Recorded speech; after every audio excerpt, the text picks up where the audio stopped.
अस्सलाम वालेकुम नाज़रीन, साइट में भलीकार ऐं वहां सागर नाज़ी अमीर। नाज़रीन, नवाज़ जी सां ताल्लुक़ रखंदड़ निहाल हाशमी सिंध जे 35हें गवर्नर तौरु पंहिंजे उहिदे जो हल्फ़ खणी वरितो आहे ऐं सिंध अंदरि लिसानी तासुब खे हथी ॾियण वारो मामिलो हुजे या सिंध जे विरहांगे जूं ॻाल्हियुनि वारो मामिलो हुजे, सिंध जी वहदत ख़िलाफ़ सरगर्मियूं हुजनि, तकरारी अॻूणो जेको गवर्नर हो कामरान टिसूरी खेसि निकाली ॾिनी वई आहे ऐं संदसि जाइ ते हाणे निहाल हाशमी साहब जंहिंजो ताल्लुक़ मुस्लिम लीग नून सां आहे, मुस्लिम लीग नून सां तमामु पुराणो ताल्लुक़ आहे। निहाल हाशमी साहब पंहिंजे उहिदे जो अॼु हल्फ़ खणी वरितो आहे। मूंखे यादि हूंदो त निहाल हाशमी साहब न रुगो पार्टी जा सेनेटर रहिया आहिनि, पर उन सां गॾोगॾु कराची अंदरि पार्टी जे सदर तौरु बि उन्हनि पंहिंजी ख़िदमतूं सर अंजाम ॾिनियूं आहिनि। उनखां सवाइ नाज़रीन जॾहिं मियां नवाज़ शरीफ़ साहब जो वज़ीर आज़म हो, उनजे हुकूमती दौर में कानून ऐं इंसाफ़ जे हवाले सां सलाहकार बि रही चुको आहे निहाल हाशमी साहब। ऐं इहो बि ज़रूरु अव्हांखे यादि हूंदो त कुझु वक़्तु अॻु, कुझु साल अॻु 2018 वारो ई टाइम हो जॾहिं निहाल हाशमी साहब खे तोहीन अदालत जे हवाले सां हिकिड़ी सज़ा बि आई हुई। खेनि 1 महीने जी न रुगो सज़ा ॾिनी वई, पर 5 सालनि जे लाइ कंहिं बि अवामी उहिदे जे लाइ निहाल हाशमी खे नाअहल करार ॾिनो वियो हो ऐं खेसि पार्टी मां बि निकाली ॾिनी वई, जेका बाद में उनजी रुकनीत बहाल थी हुई ऐं सेनेटरशिप तां बि उन्हनि खे इस्तीफ़ा ॾियणी पई, जेका पिणु बाद में उहो मामिलो सेटल थियो। पर 5 सालनि ताईं खेसि को बि अवामी उहिदो न खणणो ऐं हाणे निहाल हाशमी सिंध जे गवर्नर तौरु सिंध जे गवर्नर हाउस में अची चुको आहे, हल्फ़ खणी चुको आहे। पर मुख़्तलिफ़ जेके सवाल आहिनि पंहिंजी जाइ ते बरक़रार आहिनि। इहा ॻाल्हि कंहिंखां ॻुझी कोन्हे त तकरारी गवर्नर कामरान टिसूरी साहब जूं कहिड़ियूं सरगर्मियूं हुयूं या कहिड़ा उहे मामला हुआ। अॼु उन ते वधीक बि गुफ़्तगू कंदासीं प्रोग्राम में, जेके सबबु बणिया उन्हनि जी निकाली जो। पर उन सां गॾोगॾु हिकिड़ो जेको बुनियादी जेका उमेद हुजे थी कंहिं बि गवर्नर मां, गवर्नर वफ़ाक़ ऐं सूबे जे विच में हिकिड़े पुल जो किरदारु अदा करे थो, ऐं उन मां इहे उमेदूं हुजनि थियूं त हू मुसलसल सुठो सहकार वारो रवैयो इख़्तियार कंदो, जंहिंसां ॿिन्ही विच में वफ़ाक़ ऐं सूबे विच में जेके मामला आहिनि उहे बहितर तरीक़े सां हली सघनि ऐं उनजो जेको रोल हुजे थो उहो आइनी हुजे थो। पर असां ॾिठोसीं त जेको असांखे गुज़िरियल वारो दौरु नज़र आयो उन में सियासी सरगर्मियूं बि असांखे गवर्नर हाउस में थींदे नज़र आयूं ऐं खोड़ तकरारी मामला बि नज़र आया, जिन ते सिंध जे अवाम शदीद एतिराज़ बि वारिया, सिंध जे अवाम जी दिलि बि ॾुखी थी ऐं सिंध असेंबली अंदरि बि असां ॾिठोसीं सिंध सरकार हिकिड़ो रेज़ोल्यूशन खणी आई जंहिंखे वॾी अक्सरियत सां मंज़ूरु कयो वियो ऐं बरह रास्त वफ़ाक़ खे इहो पैगाम ॾिनो वियो उन रेज़ोल्यूशन ज़रिए त हीउ गवर्नर हाणे सिंध खे वधीक क़बूल कोन्हे। नेठि उहो फ़ैसिलो थियो आहे जंहिं ते नाज़रीन MQM सख़्तु पंहिंजो रद्दमल बि ॾिए पई। मुख़्तलिफ़ सवाल पैदा पिया थियनि त छा निहाल हाशमी जंहिंखे हाणे इहा ज़िम्मेवारी ॾिनी वई आहे वफ़ाक़ जे नुमाइंदे तौरु पंहिंजो मुनसिफ़ाणो किरदारु अदा करे सघंदो सिंध अंदरि। MQM जेको रद्दमल ॾिए थी ऐं हिन वक़्तु हुननि हुकूमत खां धार थियण जी हिकिड़ी धमकी बि ॾिनी आहे। उन धमकीअ खे पूरो करण जी पोज़ीशन में छा MQM आहे, छा MQM पंहिंजी इन धमकीअ ते अमल कंदी, इन ते बि गुफ़्तगू थींदी। ऐं उन सां गॾोगॾु नाज़रीन जेके कुझु ॿिया मामला असांखे नज़र अचनि पिया, गुज़िरियल ॾींहुं पाकिस्तान तहरीक इंसाफ़ जी जेका PTI बानी खे इस्पताल मुंतक़िल करण वारी जेका दरख़्वास्त थी, इस्लामाबाद हाई कोर्ट जो फ़ैसिलो ॾिनो। इस्लामाबाद हाई कोर्ट उहा दरख़्वास्त रद्द कई ऐं बानी खे इस्पताल मुंतक़िल त न पर उनजे हवाले सां हिकिड़ो मेडिकल बोर्ड जोड़ण जो हुकुम ॾिनो आहे त उहो मेडिकल बोर्ड वधीक फ़ैसिलो कंदो, तइनु कंदो त छा थियणु घुरिजे। उन हवाले सां बि PTI पंहिंजो रद्दमल ॾिनो आहे, तनक़ीद कई आहे ऐं पंहिंजे ख़दशनि जो इज़हार बि कयो आहे बानी जी सिहत खे वठी करे ऐं उनजो इहो चवणु आहे त असीं हिन मामले ते सुप्रीम कोर्ट में वेंदासीं। हिकु ॿियो इंतिहाई अहम मामिलो अव्हांखे ॿुधाए सभिनी खे त अॼु जंग खे 2 हफ़्ता मुकमल थिया आहिनि। ईरान, अमरीका, इज़राइल जंग 2 हफ़्ता मुकमल थिया आहिनि, पर सॼी दुनिया जी मईशत हुजे, सियासत हुजे, सिक्योरिटी हुजे हिन वक़्तु लोॾनि में आहे ऐं तमामु घणी ॻणितीअ जो इज़हार कयो। पंहिंजे ख़िते जी जेकॾहिं सूरत हाल ॾिसूं था त उते बि बाहि भरियल आहे ऐं इन सूरत हाल में मुसलसल वाद थींदे असांखे नज़र अचे पई। गुज़िरियल ॾींहुं ईरान जे सुप्रीम लीडर पंहिंजे पहिरें जेको पैगाम ॾिनो आहे हुन में इहा ॻाल्हि कई आहे त आबनाए हुरमज़ बि बंदि रहंदो, असीं उते वेड़ जारी रखंदासीं ऐं शहीदनि जो पलांद बि वठंदासीं। त जेका हीअ सूरत हाल आहे हुनजा असर अॻे ई असांजे मुल्क ते अचणु शुरू थी चुका आहिनि। पेट्रोल जो हिकिड़ो वॾो झटको आवाम खे मिलियो आहे ऐं अॼु जुमे जो ॾींहुं आहे। अव्हांखे यादि हूंदो त हुकूमत इहो ऐलान कयो आहे त हफ़्तेवार क़ीमतुनि जो जाइज़ो वरितो वेंदो, त अॼु उहो ॾींहुं आहे फ़ैसिले जो, त अॼु इहो बि वाज़े थींदो त तेल क़ीमतूं उते बरक़रार रहनि थियूं, वधीक वाध थिए थी या उन में असां को लात जो सिलसिलो ॾिसूं था, उनजो फ़ैसिलो बि अॼु थियणो आहे। इन समूरनि मामले ते नाज़रीन गुफ़्तगू कंदासीं। जेको पैनल मूंसां गॾु मौजूदु आहे उनजो तारुफ़ असां कराईंदसि। कराची स्टूडियो में गुफ़्तगू जे लाइ मूंखे जॉइन कयो आहे डॉक्टर करीम ख़्वाजा साहब, पाकिस्तान पीपल्स पार्टी जा ॻोड़ा सेनेटर आहिनि, सीनियर सियासतदान आहिनि, मूंसां गॾु कराची स्टूडियो में मौजूदु आहिनि। करीम साहब अव्हांखे भलीकार। मूंसां गॾु नाज़रीन पाकिस्तान तहरीक इंसाफ जी सीनियर अॻवान आहिनि अॻूणी PTI MNA नुसरत वाहिद साहिबा वीडियो लिंक ज़रिए हिन प्रोग्राम जो हिसो आहिनि ऐं प्रोग्राम में मूंखे जॉइन कयो आहे सीनियर सहाफ़ी तज़िया निगार ख़ुर्शीद अब्बासी साहब मूंसां गॾु वीडियो लिंक ते मौजूदु आहिनि अवां सभिनी खे भलीकार अवां सभिनी जी महिरबानी अवां वक़्तु ॾिनो इन प्रोग्राम जे लाइ डॉक्टर साहब अवां खां गुफ़्तगू जो आगाज़ कयां थी छा चवंदो सिंध जे गवर्नर जे हवाले सां कुझु पंहिंजे इंट्रो में मुख़्तसिर मूं बि बयानु कयो असीं रेज़ोल्यूशन ॾिठोसीं बयान ॾिठासीं सिंध जे आवाम जी ऐं बार बार हीउ सिलसिलो को नओं नज़र न आयो मुसलसल इहे मामला थींदा पिया आया वरी बि कीअं ॾिसो पिया रद्द अमल बि साम्हूं अचे पियो निहाल हाशमी साहब उहिदे जो हल्फ़ खणी चुका आहिनि कीअं ॾिसो पिया महिरबानी पंहिंजो नादिया साहिबा सभ खां पहिरीं त जेको गवर्नर चेंज थियो आहे इहो सही थियो आहे छा जो हिन कामरान टिसोरी जेको आहे शुरू खां मुंहिंजा जेके हरकतूं हुयूं गवर्नर हाउस में ऐं आख़िर में जेको आहे सो हिन जेका कॉन्फ्रेंस कराई ऐं सिंध जी वहदत खे हुन चैलेंज कयो कि सिंध खे तक़सीम कयो वञे त इहो हुन शर्मनाक क़िस्म जी हरकत कई जेका सिंध जे माण्हुनि मज़म्मत कई ऐं सिंध जो माण्हू कंहिं बि सूरत में सिंध जी वहदत जे ख़िलाफ़ु जेके को बि कंस्पेरेसीस करे थो उनखे एक्सेप्ट कोन कयो आहे न कंदी हिकिड़ी त ॻाल्हि हिन वॾो हिन ते जुर्म कयो गवर्नर हाउस में रही करे जेको गवर्नर सिंध जो थी करे अच्छा उन खां पोइ जेको आहे सो हिन जेको बि टाइम पीरियड में जेके बि चीज़ूं हुयूं उहो कोशिशि करे जेको हिन जे मैंडेट में शामिलु कोन हुयूं उनखे बि हुन वधाए ऐं जेको आहे सो जेके हरकतूं कयूं त मुंहिंजे ख़्याल सां इहो हिकिड़ो पॉज़िटिव थियो आहे जो हिनखे हटायो वियो आहे निहाल हाशमी मूंसां गॾु सेनेट में रहियो आहे मुंहिंजो कुलीग रहियो आहे दोस्त आहे मुंहिंजो स्टिल मूं कल्ह ई हुनखे मुबारकबाद ॾिनी हुई टेलीफोन ते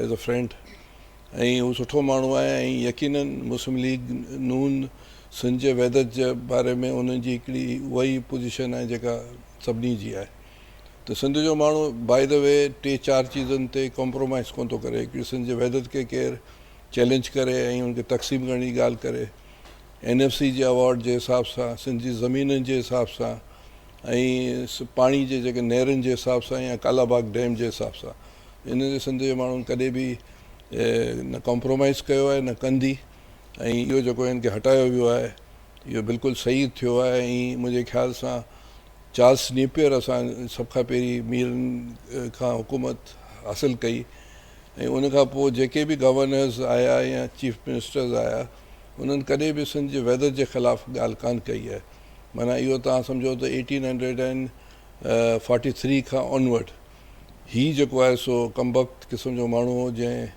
इहा हरकतूं कयूं पर करीम साहब अवां छा पिया सम्झो तमामु पुराणा सियासतदान आहियो अवां त हीउ जेको लिसानी तासुब वारो मामलो आहे हीउ बि नओं कोन्हे असीं माज़ीअ में मुख़्तलिफ़ वक़्तनि ते ॾिठोसीं पर हिन भेरे जेका सूरत हाल असांखे नज़र आई अवां पाण हुन कॉन्फ्रेंस जो ज़िक्र बि कयो ऐं सिंध गवर्नमेंट खे उहा रेज़ोल्यूशन बि मूव करणी पई हाणे ओचितो ई ओचितो छा पिया सम्झो हीउ सभु कुझु प्री प्लान हो छा मामिलो कंहिं एजेंडा ते थिए पियो या अवां सम्झो पिया त हीउ गुल प्लाज़ा जेको बज़ाहिर जवाज़ न वियो त गुल प्लाज़ा साने खां पोइ असां में ज़रूरत महसूसु कईसीं त हीअ मामला थियणु घुरिजनि या कराची खे वफ़ाक़ हवाले करण वारा जेके मामला या ॿियूं ॻाल्हियूं साम्हूं आहिनि के क़ुवतूं आहिनि जेके पाकिस्तान में आहिनि जेके उहे चाहिनि थियूं त इहे जेके सूबा ठहनि उन क़ुवतनि में हमेशह जेको आहे सो मिसाल जे तौर ते ज़ियाउल हक़ जे दौर में इन्ही सोच जे बुनियाद ते लिसानी तनज़ीम ठाही वई ऐं हाणे बि के क़ुवतूं आहिनि पाकिस्तान में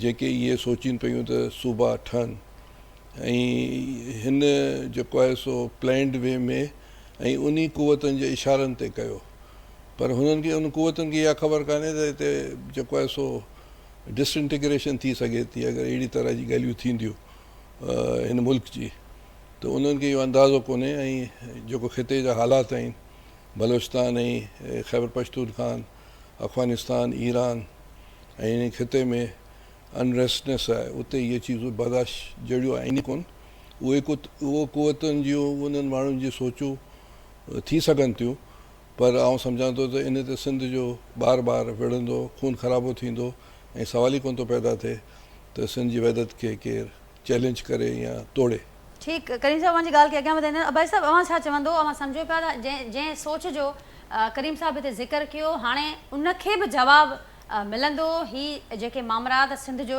अवाम हुजे, सिंध जी हुकूमत हुजे, सिंध जो बचो बचो हिन मामले ते तमामु घणो सेंसिटिव आहे ऐं हिन मामले जी जेका संगीनी आहे उनखे बि सम्झे थो। अवां सम्झो पिया त इहो पैगाम ॾाढो वाज़े नमूने वञी चुको आहे। जी भाई साहब। जी बिल्कुल, ये कोई वॾो फ़ैसिलो आहे ऐं हीउ फ़ैसिलो इन करे थियो त इहो फ़ैसिलो इन करे थियो त हुन हिकिड़ी गवर्नर हाउस खे डिसमिस कयो ऐं सियासी मक़सद लाइ इस्तेमालु कयो। जॾहिं नतीजो निकितो त उहो अॼु उन खां अलॻि थी वियो। हिकु वॾो पैगाम वियो आहे सॼी सिंध में। हाणे एस्टेब्लिशमेंट खे इहो ज़रूरु विधो आहे कि जेकॾहिं जिथे कॉमेंट जा नारा लॻनि था या को बलूचिस्तान जी ॻाल्हि थो करे, को सिंध जी ॻाल्हि थो करे, त उते जेकॾहिं सूबा ठहंदा त मामलो हल थी वेंदो। इहो हिकिड़ी टेक्निकल चीज़ आहे। हाणे इहो मूंखे ख़बर न आहे तव्हां सिंध जा खणी 10 सूबा कयो, 10 सूबा साई ॻाल्हि कंदा, 10 सूबा सिंध जी ॻाल्हि कंदा, पोइ तव्हां छा कंदव? ॻाल्हि इहा आहे त फ़ैसिला उहे हुअणु खपनि जंहिंजी का अहमियत हुजे ऐं उन जो असरु सुठो निमाणंदो। ऐं मां सम्झो अहिड़नि फ़ैसिलनि सां नफ़रत वधे थी माण्हुनि खे। जेका नफ़रत ॾाढी ख़तरनाक शइ हूंदी आहे। तव्हां केॾो पोइ हुननि खे मुल्क सां मुहबत करणु सेखारियो, हिकु दफ़ो नफ़रत माण्हुनि खे ॾेई थो वञे त पोइ उन लाइ वॾा माण्हू महिमान थियनि था। तंहिंजे करे इहो वक़्तु जे लिहाज़ सां आम फ़ैसिलो आहे ऐं उमेद था कयूं त अॼु उन गवर्नर जो उहो उनखे सियासी तौर ते इस्तेमालु कंदो इनखे गवर्नर हाउस खे। ऐं अहिड़ो रोल हूंदो हुनजो जो वफ़ाक़ ऐं सूबनि जे विच में अहम तालुकात जेके पेशरफ़ थी वठनि। त इहे शयूं मां सम्झां थो त कुझु शयूं वक़्त खां अॻु में ज़ाहिर थींदियूं ऐं कुझु शयूं ऐं हिन में लॻे पियो त एस्टेब्लिशमेंट ॼाणी वाणी हिकिड़ी शइ इहे मार्केट में खणी आई सूबनि जे हवाले सां। माण्हुनि जो रिएक्शन ॾिसो, हाणे माण्हुनि जो रिएक्शन साम्हूं थी वियो। 99% माण्हुनि जो रिएक्शन एंटी आहे। बाक़ी हाणे ज़ाती मफ़ादनि ख़ातिर अगरि को दिमाग़ थो करे या ज़ाती मक़सद पूरा करे रहिया त उनजी अहमियत न आहे। तंहिंजे करे हे हिकिड़ो अहम फ़ैसिलो आहे ऐं गवर्नर हाउस खे बिल्कुलु ॾिसणु खपे। गवर्नर हाउस जेको आउट गोइंग गवर्नर आहे कैथोल साहब, उन हिकिड़ी सोशल सरगर्मी शुरू कयो गवर्नर हाउस खे। ऐं लेकिन हितां अॻु में तव्हां ख़बर अथव सूबो स्टाकपुर गवर्नर थियो सिंध जो त गवर्नर हाउस जो मेन गेट खुलियलु हूंदो हो ऐं को बि वञी तारीफ़ कराए, नालो ॿुधाए, एंट्री कराए हले वञे अंदरि। का रोक टोक न हूंदी। गवर्नर सिंध गवर्नर हाउस इहो बि माज़ी में को किरदारु रहियो आहे।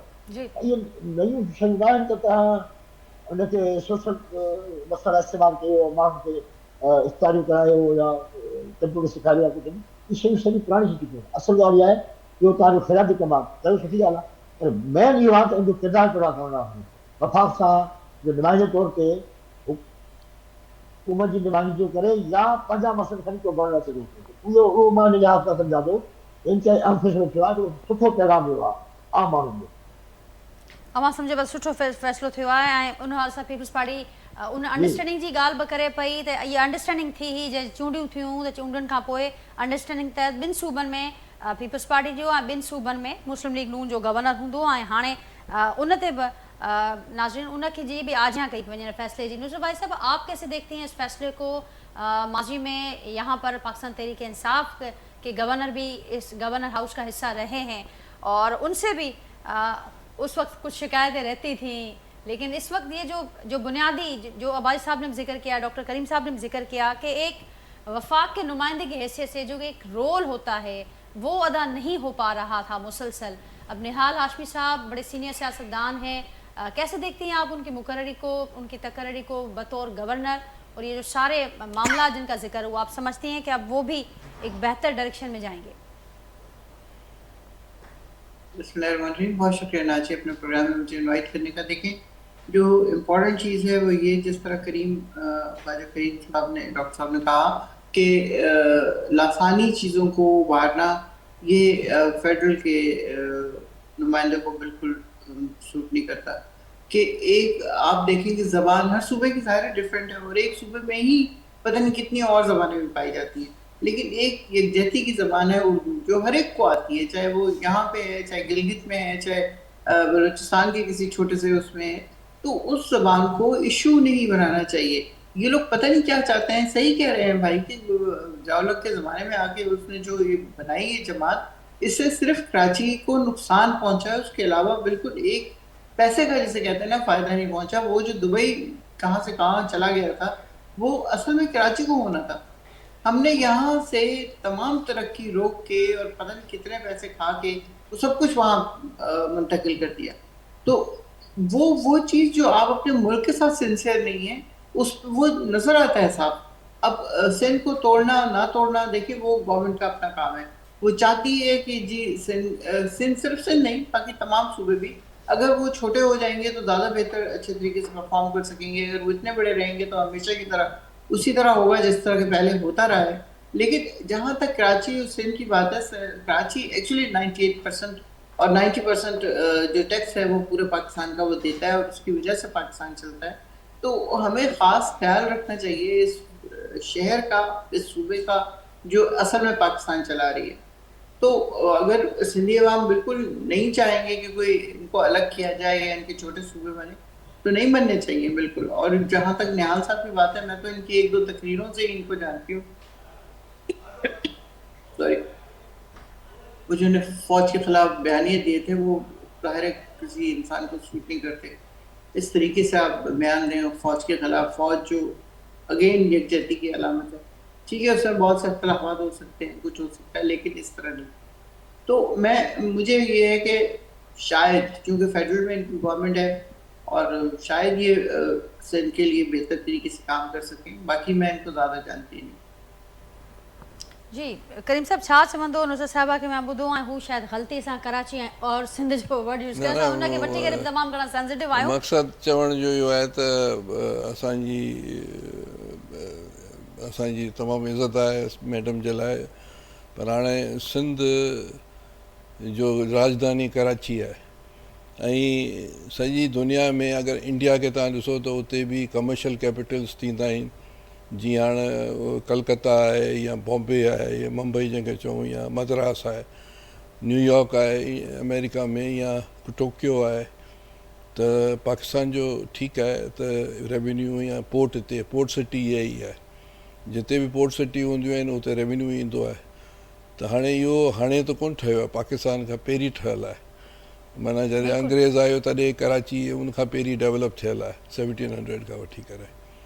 त हाणे इहो त सवाल ई कोन थो पैदा थिए जो कराची सिंध जो अटूट अंग आहे ऐं पंहिंजो ऐं उहो कंहिं बि सूरत में इहो सिंध जो माण्हू एक्सेप्ट ई कोन कंदो. ऐं ज़ियाउल हक़ कोशिशि कई हुई, हाणे के माण्हुनि जी सोचूं आहिनि. تو میں نے بھی یہی بات کی ہے کہ سندھ کے بعد نہیں چاہیں گے تو نہیں ہوگا اس طرح. اور وہ قانون کے حساب سے میڈم ہو بھی نہیں سکتا ہے کیونکہ صوبے بنانے کے لیے یہ ہوتا ہے کہ جو صوبے کی 2/3 میجورٹی ووٹ کرے, اس کے بعد نیشنل اسمبلی ووٹ کرے, اس کے بعد سینٹ کرے 2/3 کے حساب سے. تو وہ سوال ہی پیدا نہیں ہوتا ہے میرے خیال سے. یہ صوبے سندھ کیا بلوچستان میں بھی نہیں بن سکتے ہیں, خیبر پختونخوا میں بھی نہیں بن سکتے اور پنجاب میں بھی, کیونکہ 2/3 صوبائی اسمبلی جب تک نہیں. ہاں تو یہ میکینزم ذوالفقار علی بھٹو شاہی نے ایسا بنایا تھا 73 کے کانسٹیٹیوشن کے جن لوگوں نے بنایا تھا, تو صوبہ تو سوال ہی پیدا نہیں ہو سکتا ہے. تعصب جن جو ذکر کیوں تھا, لسانی تعصب ہوجے نفرت ہوجے, سالن تائیں مانو بھوگیو آ, اञا بھی بھوگیو آ ان جا نتیجا. ان کھان پوءِ بھی جيڪڏهن یہ معاملات تھيندا जेके माण्हू इहे ॻाल्हियूं कनि पिया न लिसानियत जी, उन जी इनसिग्निफिकेंस थी वई आहे. उहो आया हुआ ऐं उन्हनि खे फ़ौज आंदी हुई, मिलिट्री इस्टेब्लिशमेंट, ऐं फ़ौज जे कुलनि ते चढ़ी आया हुआ. सो हाणे सिंध में इनसिग्निफिकेंस उनजी हैसियत आहे. ऐं हिननि में जेके कल्ह भड़कियूं पिया हणनि न फारूक सतार वारा ऐं अलिफ बे जीम, इहे 500 माण्हू कोन था कठा करे सघनि. पहिरीं त हीअ बयानु ॾींदा हुआ त कराची शहर में क़त्लेआम थी वेंदो. हा 500 आदमी भी इकट्ठा नहीं कर सकते ये लोग. बाकी वो जिनके कंधों पर चलकर वो चल रहे थे, वो जब तक उन्होंने सपोर्ट की वो चलते रहे, मगर अवामी पजीराई कभी भी नहीं रही. और 83 की जो MRD की तहरीक चली थी उसमें हर ग्रुप ने, हर लिसानी ग्रुप ने सिंध में पीपल्स पार्टी की सपोर्ट की. उसको ख़त्म करने के लिए ज़ियाउल हक़ यहाँ आया और उसने लिसानी तंजीम बनाई. और ज़ियाउल हक़ ने लसानी भी बनाई और मजहबी तफरक भी यहाँ सारे पाकिस्तान में पैदा किया, जो हम अभी तक भुगत रहे हैं. पाकिस्तान को पूरी दुनिया को जो पहुंचाया है ना, सारा ज़ियाउल हक़ से बड़ा नुकसान किसी ने. मेरे ख्याल से सूबे सिंध के रहने वाले हर मज़हब के, हर लसानी ग्रुप के सब सिंधी हैं और उन सब किसी को भी कबूल नहीं है कि सिंध तक़सीम हो। बेशक डॉक्टर साहब ये ॻाल्हि हाणे तमामु घणी वाज़े बि थी चुकी आहे, जीअं अब्बास साहब ज़िक्र कयो त हाणे त इहो पैगाम तमामु वधीक वाज़े थियो आहे हिन फ़ैसिले खां पोइ बि। अब्बास रद्द-ए-अमल कीअं पिया ॾिसो? जीअं डॉक्टर साहब हिते ज़िक्र कयो त हाणे सम्झो पिया त जेका गुज़िरियल MQM धमकी ॾिनी वफ़ाक़ी सरकार खां धार थियण जी, हाणे अञा MQM उहा सघ रखे थी ऐं उन पंहिंजी धमकीअ ते अमल करे सघंदी? पहिरीं ॻाल्हि त रिएक्शन थोरो घणो थियो आहे, हिन जा वेझो क्लोज़ जेके हुया सभु मतिलबु 40-50 माण्हू उहे मिलिया गवर्नर सां गले लॻायूं, अफ़सोस गुज़ार कयूं ऐं गवर्नर पंहिंजे कपिड़े खयां ऐं शिफ्ट थी वियो ऐं माण्हुनि खे चयो वियो कि हाणे मुंहिंजे घर ते बि तव्हां बाक़ी इफ़्तार ॾींहं बचा कंदा न, मुंहिंजे घर ते इफ़्तार कयो। हुन पंहिंजो मामलो सॼो पुलिस सां ॻाल्हायो, पर ॻाल्हि आहे त 27 सतें जो फ़ैसिला थींदा उनखे एक्सेप्ट करणु खपे। ये थोड़ी आज जैसे गवर्नर जो असां छॾींदासीं, मां साईं MQM वटि गुंजाइश कान्हे गवर्नमेंट खां ॿाहिरि रहण जी ऐं हिननि इहा धमकी ॾिनी आहे, पर मुस्लिम न्यूज़ वारनि खे पचाए छॾींदा वरी इहे हिकिड़ो मामला ईअं हंधा पिया, इन में फ़र्क़ु कोन पवंदो को। MQM खे गुंजाइश ई कान्हे इक़्तिदार खां ॿाहिरि रहण जी, त जेके गवर्नर ते अफ़सोस कनि था हालांकि एक्सेप्ट करणु खपे, ठीकु आहे अगरि चेंज थींदी रहंदी आहे, रोज़गार हमेशह ऐं हीअ चवंदा गवर्नर असांजो आहे हमेशह ठीकु आहे। हाणे ॻाल्हि इहा आहे त भई हिकिड़ी शैतान जी बेवस आहे, ठीकु तव्हां एक्सेप्ट कयो ऐं MQM पहिरियों वारो हाणे पोज़ीशन आहे हुनजी त उहो वॾो रद्द-ए-अमल कंदा या कुझु अंदरि ग्रुप आहे तमामु घणा MQM कंदा ऐं जेको एस्टेब्लिशमेंट जॾहिं वक़्तु हथु हटी चुको आहे, हाणे मामला इन क़िस्म जा आहिनि। पाण में जेके जन घणा पैसा खाधा आहिनि न इन्हनि जा उनजे ख़िलाफ़ घणे पइजी विया आहिनि, भई तव्हांजी प्रॉपर्टी किथां खाइनि, तव्हांजे नंढे लालू खे तो शिफ्ट थी डिफेंस कीअं पहुतो, इहे सॼा मामला ॻाल्हि माण्हू केॾा ॻाल्हाईंदा की इस्लाम ते मौक़ो मिलंदो आहे ॻाल्हाइण जो। ऐं ॿी ॻाल्हि इहा आहे त हाणे ॻाल्हि कई त भई मसइलो सुभाउ मसइलो हल न आहे मुंहिंजो, ॻाल्हि इहा त तव्हां आम माण्हू लाइ छा था कयो, गवर्नमेंट खे वफ़ाक़ी गवर्नमेंट खे सूबाई हुकूमतुनि खे आम माण्हू ताईं जे मसइलनि खे सम्झणु खपे ऐं उन ते जेको आहे उनखे ॻाल्हाइणु खपे, उनखे असुलु ॾियणु खपे। तव्हांखे महांगाई ख़तमु करणु खपे बग़ैर रोक-टोक जे, तव्हांखे बेरोज़गारी ख़तमु करणु खपे। इहे सभु पैगाम ईंदा माण्हुनि खे, सुबुह ठाहिण सां को मसइलो हल कोन थींदो, जेकर सुबुह ठहनि था मिसाल त पोइ बि जेकर इहा असांजी पॉलिसी हुई त पोइ माण्हू किथां पोइ माण्हू कंदा हाणे वरी ज़िलनि खे सुबुह ठाहियो, इहो जहिड़ो पियो वठंदो पुलिस इहे सॼा मामला, इहो मसइलो हल कोन्हे। मसइलो हल इहो आहे तव्हां माण्हुनि खे फैसिलिटेट कयो, गवर्नमेंट पंहिंजो किरदारु अदा करे जो आवाम जे ख़िदमत लाइ उहो कमु वठो ऐं माण्हुनि खे सर्विस ॾियो, महांगाई ख़तमु कयो, बेरोज़गारी ख़तमु कयो ऐं सस्तो इंसाफ़ ॾियो माण्हुनि खे, त माण्हू उन खां पोइ जेको आहे इहो इन तरह सोचणी बंदि करे सघंदा। हाणे छा आहे आम माण्हू तनाव थी वियो आहे, ख़ासि तौरु असां वटि जेके ॿाहिराणियूं आहिनि, ॿाहिराणे शहर में एॾो गैप अची वियो आहे, एॾो गैप कयो वियो आहे जो जेको माण्हू शहर में रहे थो उहो पंहिंजे पाण ज़िंदगी थो सुपर थो सम्झे, मूं जहिड़ो आहे केरु कोन्हे। ॿ भाउर आहिनि, हिकिड़ो भाउ रहे थो अगरि ॿाहिराणी ईंदो शहर में त शहर वारो ॿाहिराणे वारे खां वधीक पाण खे अहम थो सम्झे ऐं चालाक थो सम्झे, इहो वॾो डिफरेंस आहे। इहो इन ते असांजे हुकूमत खे सोचणु खपे, इहो डिफरेंस ख़तमु थियणु खपनि। जेके बीच में वॾो जो गैप थियो आहे ॾिसां हाणे तव्हां ॿाहिराणे में सम्झी वियो गंद साफ़ करण जो पाणी जो सम्झो त मिलणु खपे ॿाहिराणे माण्हू खे, सिहत तालीमी सहूलियतूं करणु खपे, वरी कोई शहर में रहे या ॿाहिरि में रहे। बिल्कुलु भाई साहब, डिफरेंस ख़तमु कंदो इहे शयूं ऑटोमेटिक ख़तमु थींदियूं, इहे ॻाल्हि कंदो ई कोन। ठीकु, जीअं भाई साहब मां ज़िक्र कयो त हुकूमतुनि खे पंहिंजो किरदारु ॾेखारिणो पवंदो। बिल्कुलु इहो ई मसइलो आहे। हाणे माण्हू छो पंहिंजो पाण पराह सम्झनि था, भई जेल टुटा माण्हू भॻा घायलनि में इज़ाफ़ो थी वियो, जेल खे टुटा इहे कंहिंजी ज़िमेदारी जेल खे बचाइण। ऐं हाणे जेको मामला आहे जेको कचे में को आम माण्हू अॼु ताईं को सरदार वॾे अॻुवाट कोन थियो आहे, आम मज़दूर माण्हू जेके हारीकारी माण्हू आहिनि, जेके नंढा ताजर उहे खणी था वञनि। सही आहे भाई साहब, हाणे त जेके जंगी असर शुरू थिया आहिनि उहा न अञा वधीक आम माण्हू जी परेशानी वधाई आहे। नुसरत साहब आपकी तरफ आऊँगी। गुज़िश्ता कुछ रोज़ पहले, चंद रोज़ पहले पेट्रोल का एक बहुत बड़ा झटका आवाम को दिया गया और उसके साथ साथ एक वादा भी किया गया आवाम के साथ कि अब भी जो सूरत हाल है पेट्रोल की कीमतें बढ़ाना नागुज़ीर है, لیکن اب یہ عوام حکومت کی کوشش ہوگی کہ وہ بار عوام پر منتقل نہ ہو. تو آج وہ دن ہے ہفتے وار اور آج یہ تعین ہونا ہے پیٹرولیم اشیاء کی قیمتوں کا. کیسے دیکھ رہی ہیں آپ اس حوالے سے جو صورتحال ہے, اور آپ سمجھتی ہیں کہ حکومت نے اس حوالے سے جو وعدہ کیا ہے اس پر قائم رہے گی اور اس بار جو سارا بوجھ ہوگا وہ عوام پر نہیں منتقل ہوگا؟ اجے دیکھیں یہ بہت ہی شدید بے ایمانی کی ہے حکومت نے. باہر کہیں پیٹرول کی قیمت نہیں بڑھی, $90 پر بیرل تھا اور اس پہ انہوں نے بغیر کسی سوچے سمجھے اتنی زیادہ قیمت بڑھا دی. صرف وہ نہیں تھا کہ اس وقت بڑھائی گئی $55, اس سے 2-3 دن پہلے 28 فروری کو یہ $6 بڑھا چکے تھے, یعنی $61 ٹائپ یہ بڑھا چکے تھے پہلے سے. اور اس کے بعد انہوں نے بڑھایا کس خوشی میں؟ عوام کے اوپر اتنا شدید بوجھ ڈالا ہے کہ عوام بلبلا اٹھی ہے, بالکل اس کی سمجھ میں نہیں آ رہا. صرف اس لیے کہ ان کے پاس پیسے ختم ہو گئے ہیں, ان کی تمام عیاشیوں میں ختم ہو گئے ہیں پیسے, اللہ تللے ان کے ختم نہیں ہو رہے. وہ اتنے بڑے بڑے جہاز خرید کے اس میں سفر ہو رہے ہیں. بیگم صاحب خود لاہور میں بیٹھی ہیں, وہ جہاز ویانا میں گھوم رہا ہے. پھر اس کے بعد وہ دیکھ رہے ہیں کہ جی اپنے چاچا کے ساتھ وہاں پہ عمرہ کرنے چلی گئی ہیں, کہ یہ سب عوام کے پیسے سے ہو رہا ہے. اتنے عمرہ کر لینے سے گناہ ختم نہیں ہو جائیں گے اور وہ چیز سیٹل نہیں ہو جائے گی. پاکستانی عوام کا ایک ڈھیلے کا, جیسے یہ شہباز شریف کہتا ہے نا ایک ڈھیلے کا, تو وہ ایک ڈھیلے کا ان کو خیال نہیں ہے کہ عوام کے لیے کچھ کیا جائے. کچھ فائدہ ہوگا حکومت نے جو کفایت شعاری پالیسی دی ہے, کچھ اعلانات حکومت نے کیے ہیں, اس کا کچھ فائدہ ہوتے ہوئے دیکھ رہے ہیں آپ؟ اٹس جسٹ اے پینٹ ناچیا. مجھے بتائیے اس کا کیا فائدہ ہوگا جو ان کی اپنی عیاشی جو تنخواہیں ہیں. آپ کو پتہ ہے چیف جسٹس کی تنخواہ میں 200% اضافہ ہوا ہے.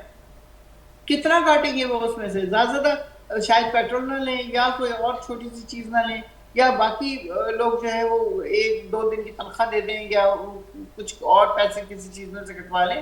اتنی زیادہ تنخواہوں میں اضافہ ہو چکا ہے لوگوں کی کہ وہ انہوں نے کبھی خواب میں نہیں سوچا ہوگا اتنا. اور پھر اس کے اوپر ان کی دوسری فیسلٹیز جو ان کو دی جا رہی ہیں, جی گھر کے الگ ہیں, نوکروں کے الگ ہیں, گاڑی الگ ہے, ڈرائیور الگ ہے, اور گاڑیاں بھی وہ نہیں جو نارمل گاڑیاں ہوتی تھی. یہ 2-2 کروڑ 300 کروڑ سے نیچے کی کوئی گاڑی ہے ہی نہیں.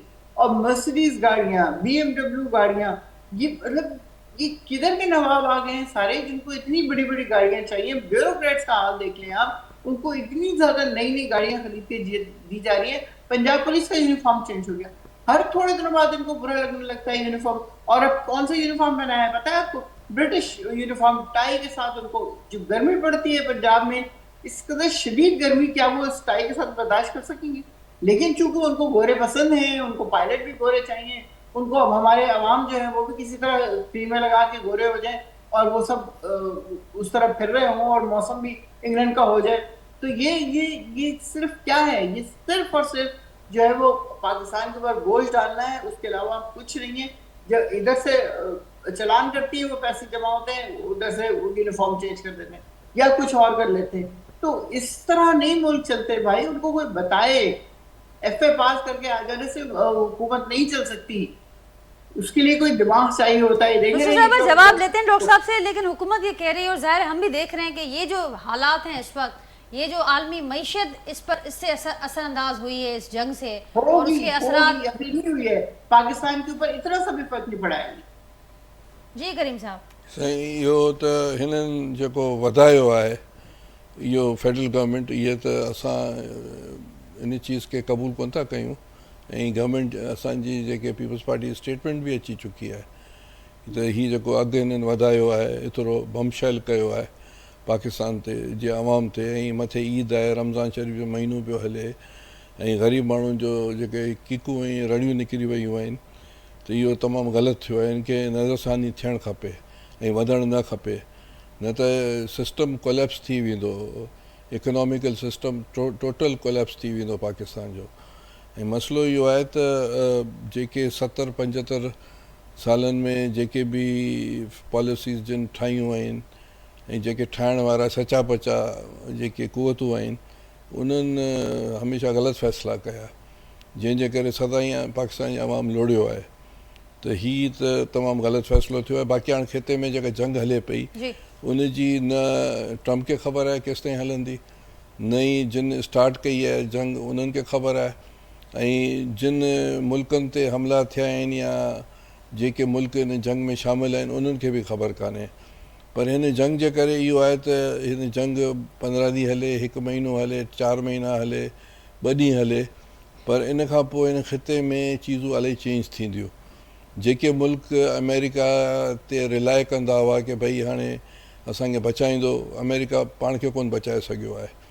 ऐं जेके मिडल ईस्ट में जेके कुवतूं हुयूं, इसराइल या ॿियूं कुवतूं हुयूं, उहो रिलैक्स थिया वेठा हुआ, या हुननि जेका गुंडागर्दी कई ईरान में, ईरान जो जेको सुप्रीम लीडर खे शहीद कयो ऐं बम्बार्डमेंट थियनि पियूं इसराइल ऐं अमेरिका जे तरफ़ां। साॻिए वक़्त में इहे शयूं लेबनान में थियनि पियूं, बैरूत में थियनि पियूं, ऐं ख़िते जे ॿियनि मुल्कनि में डिस्टर्बेंस लॻी पई आहे।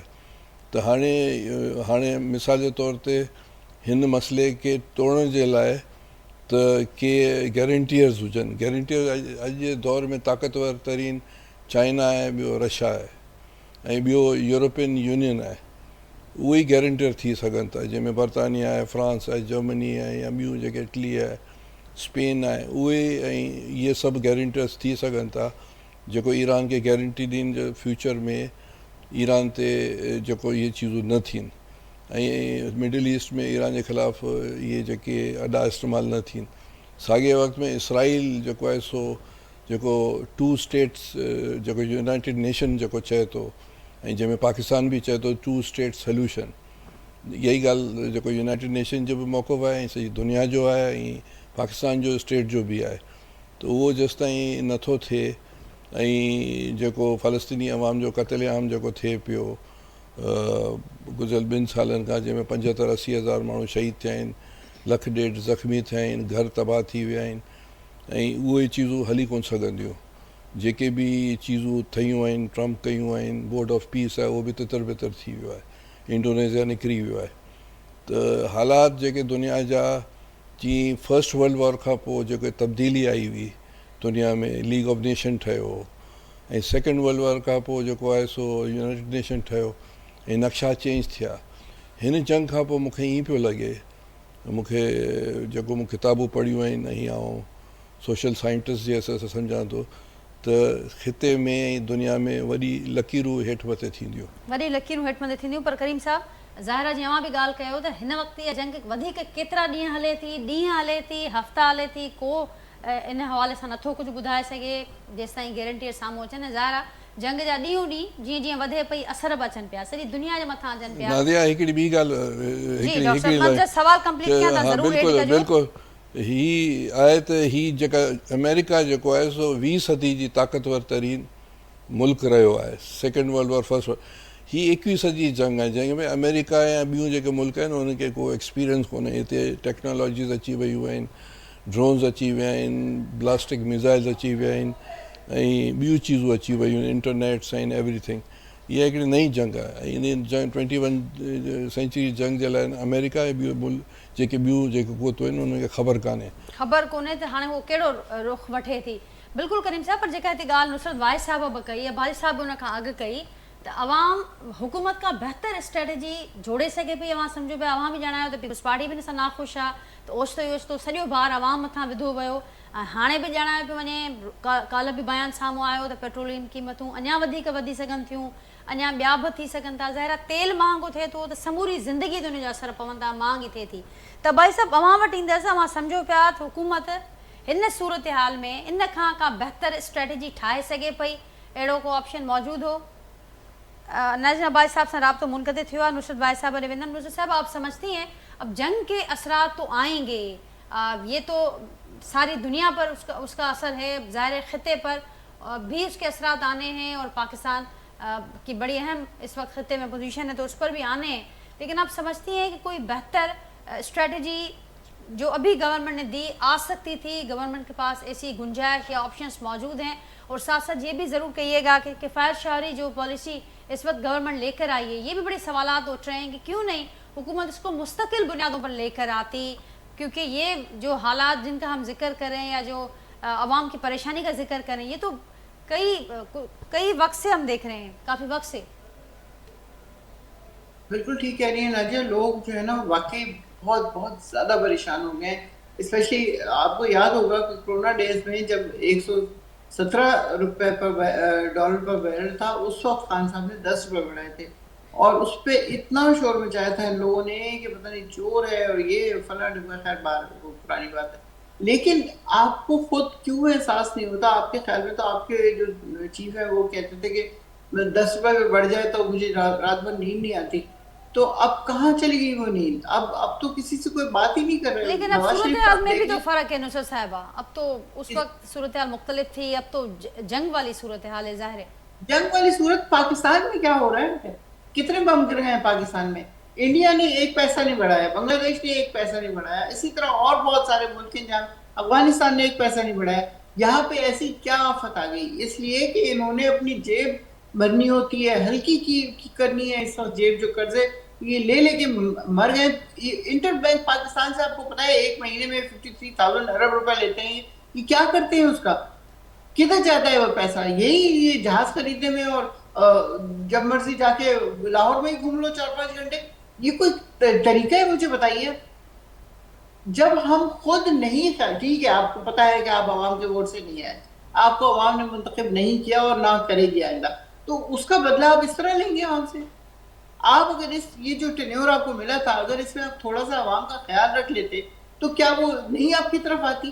اب ہم کیوں گئی ہے پی ٹی آئی کی طرف؟ کہ ان کو نظر آیا ہے کہ یہاں پہ ایک انسان ایسا ہے جو ہمارے خیال رکھ رہا ہے، جو ہمارے بارے میں سوچ رہا ہے، وہ ہمارے بارے میں پلان کر رہا ہے، ملک کے بارے میں پلان کر رہا ہے. 40 سال سے ڈیم نہیں بنا، اس ڈیم کے بارے میں ہم سوچ رہا تھا اور بنانے شروع کر دیے تھے. اسی طرح کی اور بہت سی چیزیں تھیں جو ہماری چھوٹی سی حکومت کے دوران شروع ہوئی، جو آج تک جسے کہنا چاہیے 5 بجے سے لے کر رات کے 12 بجے تک وہ ایک ہی نام لیے بغیر کا ذکر ہو رہا ہوتا ہے. کیوں ہو رہا ہوتا ہے؟ اس لیے کہ عوام نے ان کو پسند کیا ہے. آپ چاہتے ہیں کہ آپ کو عوام پسند کریں تو آپ ان کے لیے کچھ تو اچھا کام کر لیں. جب تک آپ جھوٹ بولتے رہے، عوام سمجھتی رہی ہاں ٹھیک ہے. جس طرح بھائی نے کہا کہ 20ویں صدی اور 21ویں صدی کا فرق 90s کی سیاست اور یہ اب اس وقت 2026 کی سیاست، آسمان زمین کا فرق ہے. اس میں لوگوں کو اویئرنیس آ گئی ہے. اگر کوئی نہیں بھی بتانے والا، نمبر 1 تو ظاہر ہے کہتے ہیں نا خان صاحب نے عوام کی آنکھ کا آپریشن کر دیا، اس لیے ان کی آنکھ خراب کر دی انہوں نے. تو وہ جو آنکھ کا آپریشن ہو چکا ہے، اس کے باوجود جو نیٹ سے اویئرنیس ہے، ہر ایک کے ہاتھ میں اسمارٹ فون ہے. آپ دیکھیں پاکستان میں شاید ہی کوئی ہو جس کے ہاتھ میں اسمارٹ فون نہیں ہے. تو وہ ساری انفارمیشن گیدر کر رہے ہیں، پوری دنیا سے گیدر کر رہے ہیں. ٹی وی کتنے لوگ دیکھتے ہیں؟ پی ٹی وی کتنے لوگ دیکھتے ہیں؟ کوئی بھی نہیں دیکھتا. سب جو خبر ہے وہ ہم ویلاگ سے کوشش کر رہے ہوتے ہیں مل جائے، ادھر سے ادھر سے جو کچھ ہو رہا ہے لائیو، اگر کہیں سے نظر آ رہا ہے کہ لائیو ہو رہا ہے تو چلو وہ اس کو دیکھ لیں. تو یہ چیزیں ان کو سوچنی چاہیے تھی، لیکن یہ سوائے اپنی جیب بھرنے کے اس کے علاوہ کچھ نہیں سوچتے. آئی ایم سو سوری کہ ان میں سے کوئی بھی ایسا نہیں ہے جس کو اپنی جیب کے علاوہ کچھ فکر ہو. اب جب یہ والا جہاز گیا ہوا ہے، آپ کو پتا ہے ویانا میں، آسٹریا میں، اور وہ کتنے ملکوں کو کراس کر کے گیا ہے جہاں پہ جنگ نہیں ہے. جب آپ 2-3 گھنٹے کا سفر 6 سے 7 گھنٹے میں کر رہے ہیں، کتنا پیٹرول خرچ ہو رہا ہے؟ کوئی سوچ رہا ہے اس بارے میں؟ پھر وہاں جا کے اتنے دنوں سے وہ جہاز کھڑا ہوا ہے، کون گیا ہے اس میں، کیا کر رہا ہے وہ؟ میرا خیال تو یہ جو بھی گیا ہے وہ پیسے لے کے گیا، کیونکہ اسی طرح پیسے اسمگل ہوتے ہیں. اس کے علاوہ کوئی اور طریقہ نہیں ہے. ایان علی پہلے لے کے جاتی تھی، کتنے 57-58 ٹور میں پکڑی گئی. تو یہ اسی طرح پیسہ جاتا ہے ملک سے باہر، اب پھر جا رہا ہے. اور جو یہاں پہ رہ گئے ہیں وہ پہلے بھی مر رہے تھے، اب اس سے کہیں زیادہ مریں گے. ان کو کیا پتہ؟ نصرت بھائی صاحب آپ درست فرما رہی ہیں کہ چائنیز امبیسڈر کو، بیگم صاحبہ، کہ لوگ تو مرتے رہتے ہیں. تو اس پہ وہ اٹھ کے آ گیا دوبارہ وہ بندہ. اس نے کہا آپ کے لوگ مرتے رہتے ہیں، ہمارا ایک بندہ نہیں مرتا اس طرح. ہم نے ان کو بم دھماکوں میں اور انلیگل اس میں کلنگ کر رہے ہوتے پولیس کے اس میں. ٹھیک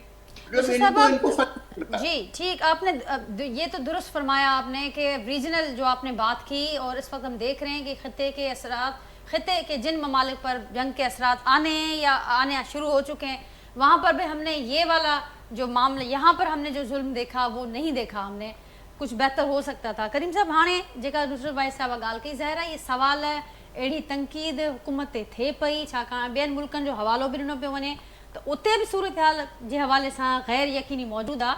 पर उते अहिड़ा ॾुखिया फ़ैसिला या सॼा अहिड़ा फ़ैसिला जेके अवामी मफ़ादनि जो उबतड़ हुजनि न पिया नज़र अचनि. त हाणे अवां सम्झो पिया त हुकूमत के अवामी फ़ैसिला वठी सघंदी, ही सूरत-हाल केसिताईं बरक़रार रहे थी ऐं गॾोगॾु आवाम जो हिकिड़ो एतमाद वठण में खटण में कामयाब थी सघंदी इन सूरत-हाल में? ॾिसो छा करिणो पवंदो ही जेको फ़ैसिलो थियो आहे जी इन जे लाइ त गवर्नमेंट खे खपे आहे त ही वॉर स्टार्ट थी आहे त नेशनल असेंबली जो सेशन घुराए हा उते डिस्कस थिए हा। ही जेको आहे हिननि पेट्रोल जा क़ीमत वधाया आहिनि या डीज़ल जा या वग़ैरह वग़ैरह, इहो हिननि पाण फ़ैसिलो कयो आहे। कम से कम पीपल्स पार्टी सां कंसल्टेशन हिननि कान कई आहे। हाणे बि असेंबली में इहे चीज़ूं डिस्कस थी सघनि थियूं, इन कैमरा थी सघनि थियूं, ब्रीफिंग्स थी सघनि थियूं। हालात इलाही ख़राबु आहिनि। फर्स्ट वर्ल्ड वॉर में बि अहिड़ी तरह जी खिचड़ी 5 जेके रीजनल पावर हुआ यूरोप जा, हिकिड़े पासे इंग्लैंड हो, ॿिए पासे ऑस्ट्रियो हंगरी हो, रशिया हो, जर्मनी हो ऐं ऑटोनोमस हुआ। इन्हनि पाण में विड़िया 4 साल में लकीरूं ई चेंज थी वयूं दुनिया जूं। सेकेंड वर्ल्ड वॉर में हालत इहा थी जो सेकेंड वर्ल्ड वॉर खां पोइ अमेरिका बरतानिया खे ऐं फ्रांस खे चई तव्हां जिते जिते तव्हांजी कॉलोनीज़ आहिनि उनखे आज़ादु कयो, असीं तव्हांखे पैसा कोन ॾींदासीं।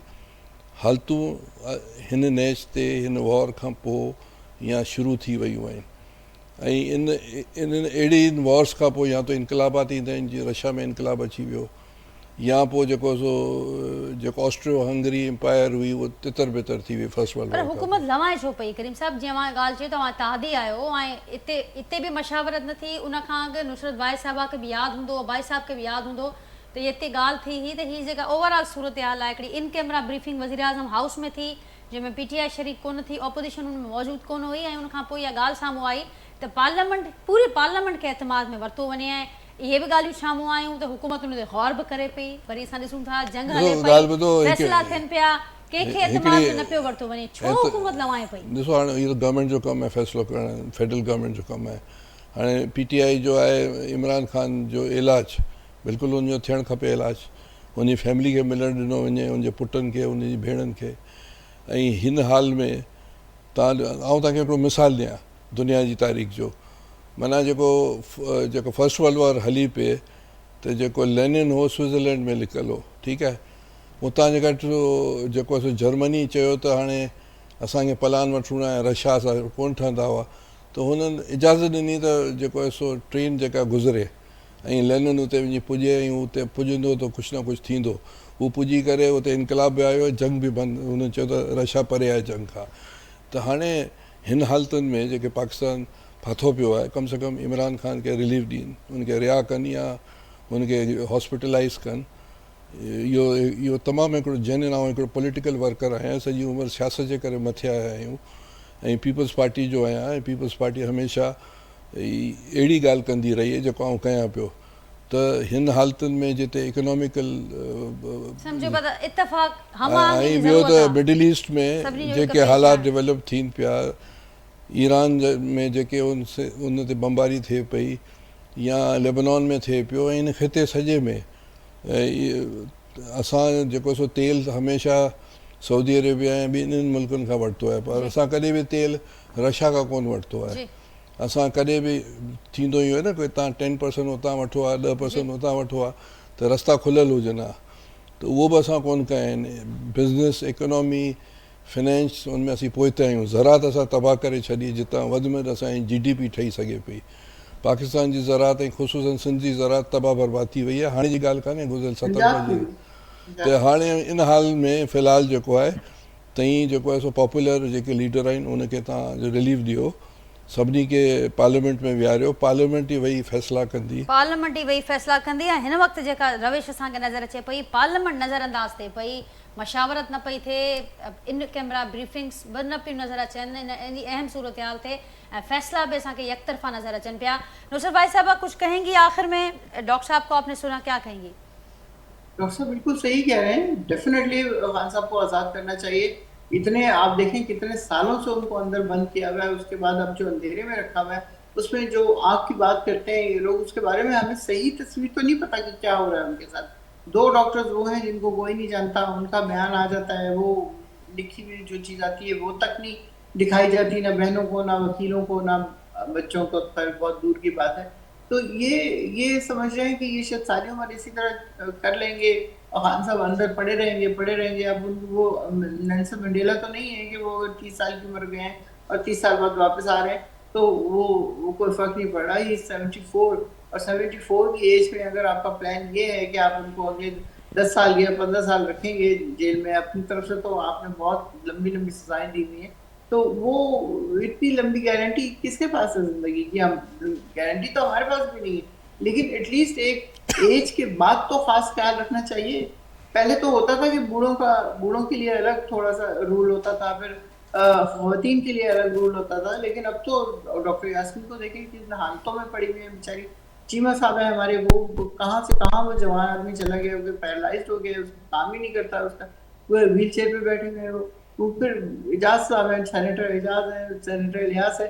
یہ سب ان لوگوں کو کس قصور میں یہ لوگ اندر ہیں؟ ہمارے شاہ محمود صاحب ہیں, اتنا ڈیسنٹ, اتنا معتبر انسان, جو پورا سندھ میں آلموسٹ ان کے مرید ہیں یہاں پہ. تو کسی کا کوئی دھیان نہیں, ذرا سا بھی خیال نہیں ہوتا کہ کچھ کیا جائے ان کے لیے. نہیں, پتہ نہیں کیا چاہتے ہیں یہ لوگ. अगरतला साज़िश केस मुजीबुर रहमान ऐं उनजी पार्टी ते थियो न, पोइ पाकिस्तान ते मुश्किल वक़्तु आया त अगरतला साज़िश केस ख़तमु करे मुजीब खे रिहा कयो वियो ऐं पोइ हुन इलेक्शन में पार्टिसिपेट कयो. पाकिस्तानी तारीख़ में अहिड़ा तव्हांखे सभई मिसाल तव्हां सम्झो पिया वक़्त जी ज़रूरत आहे त सभिनी खे हिकु पेज ते आणिजे. डॉक्टर साहब वरी महिरबानी मुंहिंजी, नुसरत भाई साहब आपका बहुत शुक्रिया. नाज़रीन, ख़ुशि भाई साहब सां मौजूदु हुआ, उनजी बि वरी महिरबानी. गुफ़्तगू उहा ॿुधी ऐं जंहिं सूरत हाल जो ज़िक्र थिए पियो अॼु नाज़रीन, ईरान, अमरीका, इज़राइल जंहिंखे 2 हफ़्ता मुकमल थिया आहिनि, छिकताण मुसलसल वधे पई ऐं जेका सूरत हाल आहे उनजा असर पाकिस्तान समेत ख़िते जे मुल्कनि ते अचनि था ऐं तमामु जेके नज़रूं आहिनि उहे बि हिन वक़्तु आहिनि त पाकिस्तान पंहिंजो कहिड़ो किरदारु अदा करे थो सफ़ारती मैदान में ऐं ॿिनि मैदाननि में कोई एक्सपेक्टेशंस आहिनि. हिन वक़्त में जीअं डॉक्टर साहब बि ज़िक्र कयो त वक़्त जी ज़रूरत आहे, इन्हनि हालतुनि जी ज़रूरत आहे, सभु हिकु पेज ते हुजनि ऐं हुन में ॾस में हुकूमत खे पंहिंजो किरदारु अदा करिणो पवंदो त हिन वक़्त में इख़्तिलाफ़ विसारे इतफ़ाक़ राय पैदा कयो वञे ऐं सभिनी खे हिकु पेज ते खणी अचे. पंहिंजे फीडबैक खां असांखे आगाह कजो. ॿियो प्रोग्राम में थियल गुफ़्तगू जे हवाले सां वरी सुभाणे असां मुलाक़ात थींदी. तेसिताईं ॾींदा इजाज़त.